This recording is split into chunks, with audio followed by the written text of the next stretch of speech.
Okay, so I think I'm live right now. So basically, this is day 10. So, but whoa, before I forget, rar, Lion Boy Crosswell here.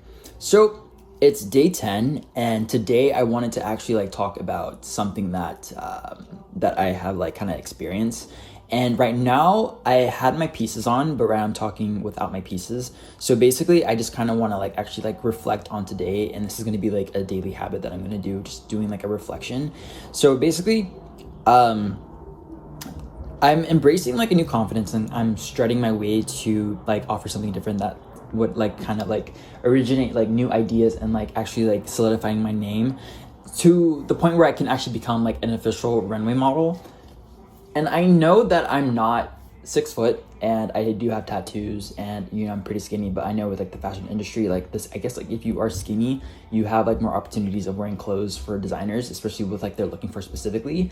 But I'm planning on bulking up to have like a fuller frame and becoming a little bit more masculine. Because like I know with my current statue, it's when I look in the mirror, it's the way that I'm wearing my clothes, and I feel like, and I just found out like if your neck size is really skinny, and it's just like if you have skinny arms, I mean like you look very lanky, so it can come off feminine.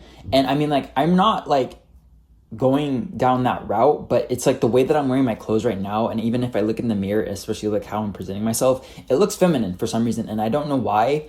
Maybe it's just like my face, my bone structure, or like like my eye placement or something like that, or like the eyebrows.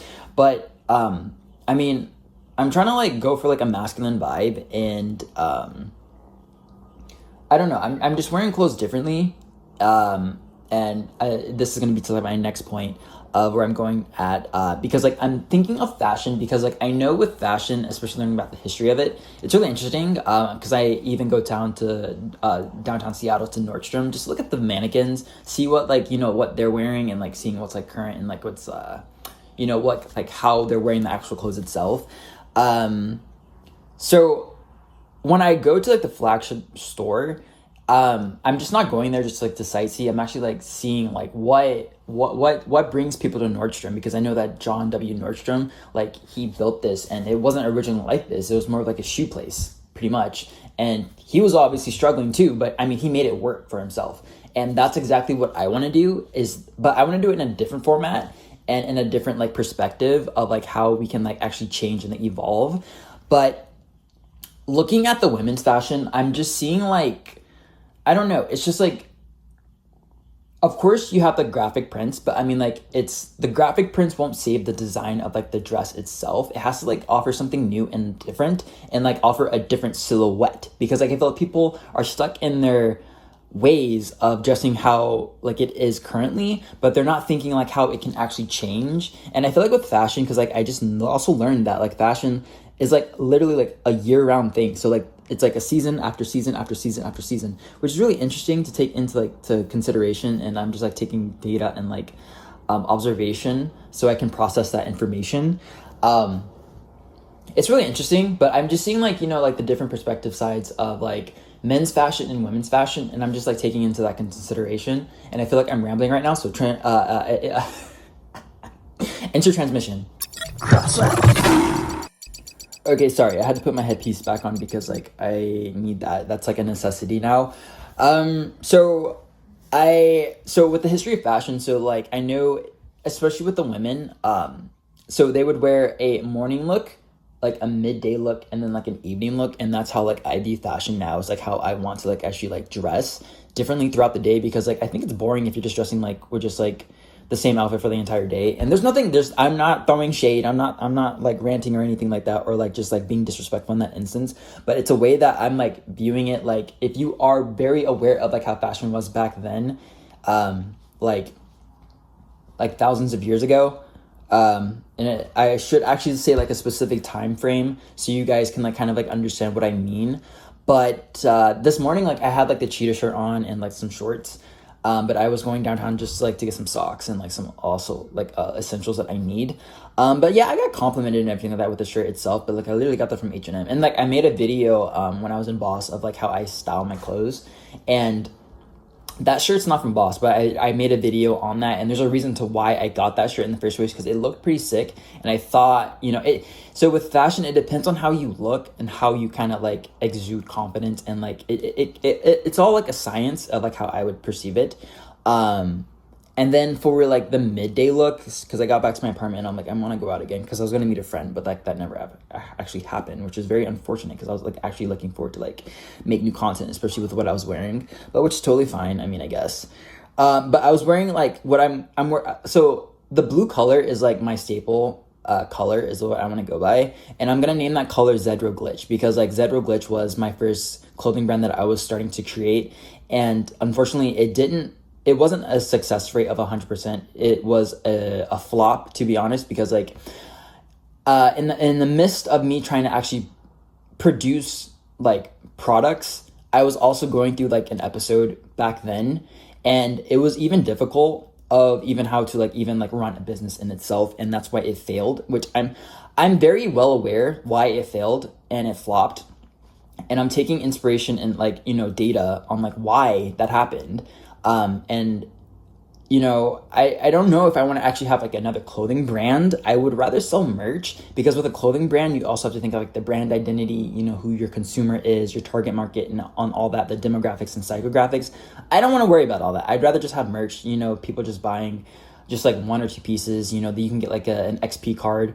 With XP, what I mean like is like energy. So basically it's like, that's my form of like a currency. So that's how like I perceive it. And like, that's like kind of, you're being welcomed into like my dimension and then my enviro is what I would call that. But yeah, people like complimented me on like my hairstyle, because like I have like a buzz cut type of vibe. It's like a split. So like on one side it's like black, and the other side it's like a brassy blonde, which I'm totally vibing with.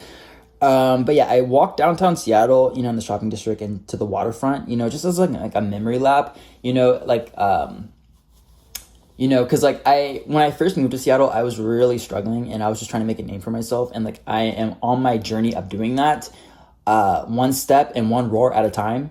But it was a struggle. Like, if you are very curious to know like my origin story, just let me know. I can make a video on that as well.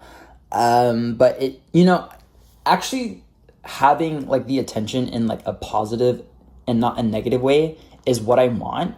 And I want to actually like kind of like bridge the gap and like on how you can like be your own inner like boss and like be your own inner like build your inner confidence just to like, receive attention and also like, get compliments and everything like that.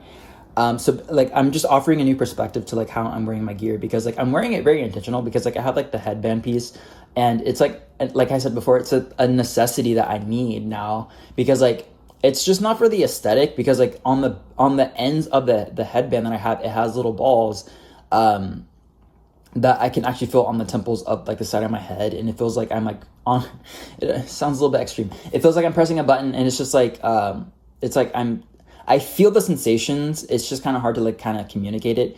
But I mean, I wear that, and it honestly kind of gives me like a cyberpunk vibe anyways. And I feel like I'm living in my own cyberpunk world.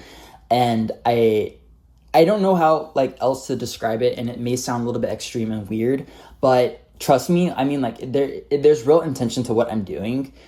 You guys just see like the outer layer. You don't see like the inner part of myself that I'm trying to actually communicate. So basically, like I was also wearing my Neurofeed piece. So basically, if you are new, like welcome. My name's Crosswell. So basically, Neurofeed is like the piece that I'm wearing on the back of my neck. So basically, I don't know how to like actually like break it down to like what I actually mean, because I was gonna name it Neural Link, but it's not. No, it's Neuro. So Neuro. So Neurofeed.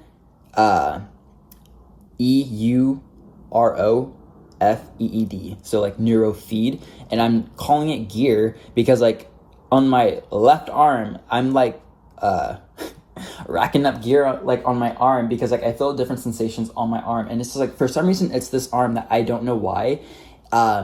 It just feels entirely different, and I don't know. It's like if I can envision something else, like I don't know, like an animal, like if it's like a bird or like a wing, I feel like my arm feels like a wing. Like if I think it, I can become it, and that's how I view it. But yeah, when I'm wearing my gear, it's not for the aesthetic, it's like for a necessary reason. Like I can totally feel like a change in myself. I'm not sure if anyone else, like, if they try to like copy me, like they would feel the same because everyone's different. But for me personally, I'm actually like feeling actual like different sensations, and this is how I'm able to do the things that I'm doing. And it's not just because like of the gear itself, it's because of like my mindset. Because I'm trying to offer something different and like unique. And I feel like when I'm wearing my pieces, like I'm adapting to like the new sensations in the body. It's like it honestly feels like it's a sensation that you're not supposed to actually feel, or this wasn't actually supposed to happen, but I actually kind of forced it to happen, and now it's happening. So it sounds like, I don't know, it kind of sounds like straight out of science fiction in my opinion. But like I feel like my superhero name would be like Xwell. Because like I feel like that in itself encapsulates everything what I'm doing, and what I'm doing is actually trying to build something for the youth in itself. Like if they can see a cool if they can see a cool person walking around like the way that they are carrying themselves, I want it to be like an inspirational moment for like the youth to see that person being like, whoa, if that person can actually look like that and kind of exude that aura, like I totally want to be like that. So that's exactly what I'm doing. When I'm walking around, because like I did a few laps, but like literally I'm just trying to see what Seattle is all about, because like literally like I really don't get it. But I'm not sure if anyone's taking pictures. Like I mean, like I feel like people are, and I'm like, I don't mind it. I mean, like you can approach me and say hi. Like I'm not like intimidating or anything like that. I don't bite. Like I mean, like I'm just like, I don't mind it. But I'm all for it. But I mean, like you guys can like totally approach me. Like if you like do see me IRL, I don't mind taking pictures and signing autographs. I really don't mind. But I feel like that encapsulates everything that I kind of wanted to talk about today as like a reflection. But yeah, this is day 10 of just being grateful for everything and just being grateful for life in itself. I'm like growing and maturing as a man, and like I feel like as the years progress, I just want to always like improve and be better. I just want to just like literally just do this for my family, and like also do this for myself, because like I feel like I have so much love to give, and show like a different perspective of like how you can wear something or do something. It's just like, I may not be the only one, but like I feel like in my dimension and in my universe, I want to be that person, that first person to literally change how people think and perceive the world. And I can't do this alone. So like I do need your guys' support and help, and helping me like with the algorithm, and like if you can also like purchase like a product from me, because I'm only looking for one purchase. That's all it takes. And if I can just get that first sale, then I got something to not prove, but to like show you guys like how else I can like elevate and advance my ways as a human, to kind of like just be a beacon of light and a beacon of hope. But I think that's all what my brain FM is telling me to say. But yeah Lion Boy out.